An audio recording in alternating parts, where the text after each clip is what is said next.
Olá, tudo bem? Nós somos alunos da turma de aprendizagem em assistente administrativo do Senac. A nossa equipe é formada por Sérgio, Esther, Ismael, Lara e, por último, mas não menos importante, eu, Danilo. Hoje nós vamos apresentar para vocês alguns temas que Aristóteles falou a respeito da psicologia. Temas como a imaginação, memória e o ser humano como ser biológico. Mas, primeiramente, você sabe quem foi Aristóteles? Aristóteles nasceu em Estagira, na Macedônia, colônia grega, no ano de 384 a.C., filho de Nicômano. Aristóteles foi um importante filósofo grego, um dos pensadores com maior influência na cultura ocidental. Foi discípulo do filósofo Platão. Elaborou um sistema filosófico que abordou sobre praticamente todos os assuntos existentes, como a geometria, a física, a metafísica, a zoologia, a astronomia, a medicina, a psicologia, a ética, a matemática e principalmente lógica. Com 17 anos, Aristóteles partiu para Atenas. Foi estudar na academia de Platão. Com sua prodigiosa inteligência, logo se tornou o discípulo predileto do mestre.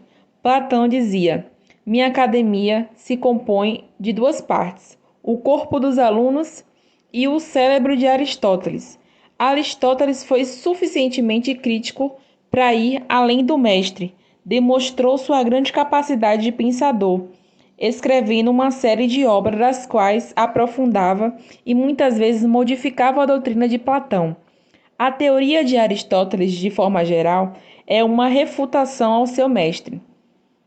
Enquanto Platão era a favor da existência do mundo das ideias e do mundo sensível, Aristóteles defendia que poderíamos captar o conhecimento no próprio mundo que vivemos. Quando Platão morreu em 347 a.C., Aristóteles fazia 20 anos de academia, principalmente como discípulo, depois como professor. Aristóteles esperava ser o discípulo natural do seu mestre na direção da escola, mas foi rejeitado por ser considerado estrangeiro. Decepcionado, deixou Atenas e foi para Artaneus, na Ásia Menor, onde se tornou conselheiro de estado de seu antigo colega, o filósofo político Hermias. Casou-se com Pitia, filha adotiva de Hermias, mas entrou em choque com a sede de seu colega, em contraste com seus ideais de justiça. Aristóteles morreu em 322 a.C. em Calcide, na Eubéia. Em seu testamento, determinou a libertação de seus escravos. Foi talvez essa a primeira carta de alforria da história. Aristóteles focou muito em falar sobre assuntos relacionados à psicologia. E dentre esses assuntos temos a imaginação. A imaginação nada mais é que um efeito de longo prazo provocado pela experiência sensorial. Experiência sensorial essa que pode estar ligada ao ramo empresarial, em que muitas empresas adotam marketing sensorial, que é uma estratégia utilizada para buscar aproximar o consumidor ao produto através principalmente do tato. Um exemplo disso é quando você vai a uma loja, por exemplo, e vai comprar um tênis. Você vai pedir ao atendente determinado produto e ele irá trazer. Então você vai experimentar, você vai tocar, você vai sentir o material, você vai sentir o peso, você vai ver se o encaixe dele no pé tá bom para determinada finalidade. Então temos outros exemplos também, por exemplo, quando você vai querer comprar um perfume, você pede uma amostrazinha ou para que o atendente ele borrife um pouquinho do perfume para que você possa sentir por meio do olfato a fragrância. Então aí você vai decidir se você vai comprar ou não o produto. Aristóteles define a imaginação como um movimento que ocorre pela atividade da percepção sensível, ou seja, é a base de todo o conhecimento humano. E dentro desse arranjo da imaginação temos as experiências sensoriais, que como já foi mencionado, é a visão, o tato, a audição, paladar e olfato. Temos também a informação, que serve de ponte para a experiência sensorial e o intelecto.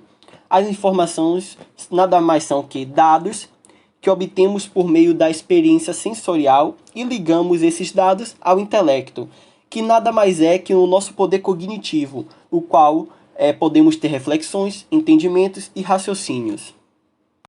Memória. Para Aristóteles, significa o resultado de experiência do mundo empírico. Ao lembrarmos de algo, trazemos de volta espontaneamente algo que já foi vivido.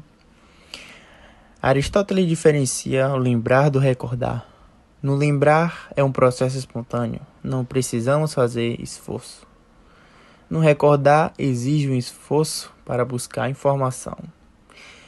E para Aristóteles existem regras que podem favorecer a recordação de certas informações e são chamadas as leis de associação. Na lei da contiguidade, quando o elemento traz consigo uma carga de memória. Por exemplo, quando pensamos em uma pessoa e tendemos a pensar em coisa que vivenciamos com essa pessoa. Na lei da similaridade, quando pensamos em algo, tendemos a pensar em outra coisa semelhante. Por exemplo, se eu vejo um cachorrinho, penso no cachorro que eu também tenho em casa. Na lei do contraste, quando pensamos em algo, tendemos a pensar também em seu oposto.